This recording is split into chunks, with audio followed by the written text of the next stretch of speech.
జననిగా దీవెను. 10th class exam రాయడానికి వచ్చాము మేము. కూల్ డ్రింక్స్ వాటర్ బాటిల్ ఇచ్చినందుకు కవిత మేడంకి థ్యాంక్స్. ఎగ్జామ్ రాసి వస్తుంటే మాకు ఎండలో జ్యూస్లు ఇచ్చారు, ఇంకా వాటర్ బాటిల్స్ కూడా ఇచ్చారు. ఇచ్చినందుకు చాలా థ్యాంక్స్ మేడం. ఎగ్జామ్ స్టార్ట్ అయిపోయిన నుంచి కవితమ్మ గారు ఆటో సర్వీస్ చేస్తున్నారు. అన్నకి నాకు ఇంటి దగ్గర నుంచి ఇక్కడ తీసుకొస్తున్నారు. ఎగ్జామ్ అయిపోగానే ఇక్కడ నుంచి ఇంటి దగ్గర వరకు దింపుతున్నారు. చాలా థ్యాంక్స్ అండి.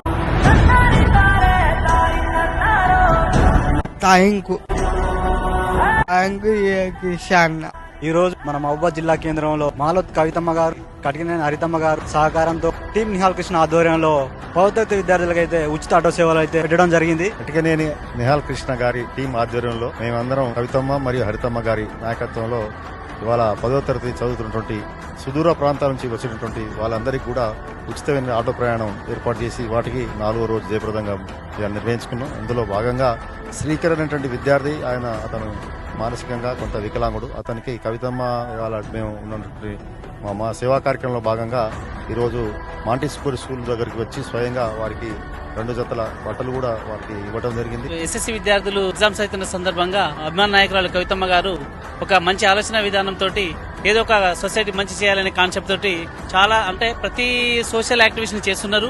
అందులో భాగంగా కరోనా టైం నుంచి ఇప్పటిదాకా లక్షలాది రూపాయలు కూడా వాళ్ళు ఈ యొక్క చాలా పేదవాళ్ళకి పంచడం గానీ ఇవ్వడం గానీ ఏదో రకంగా సాయం చేయడం జరిగింది.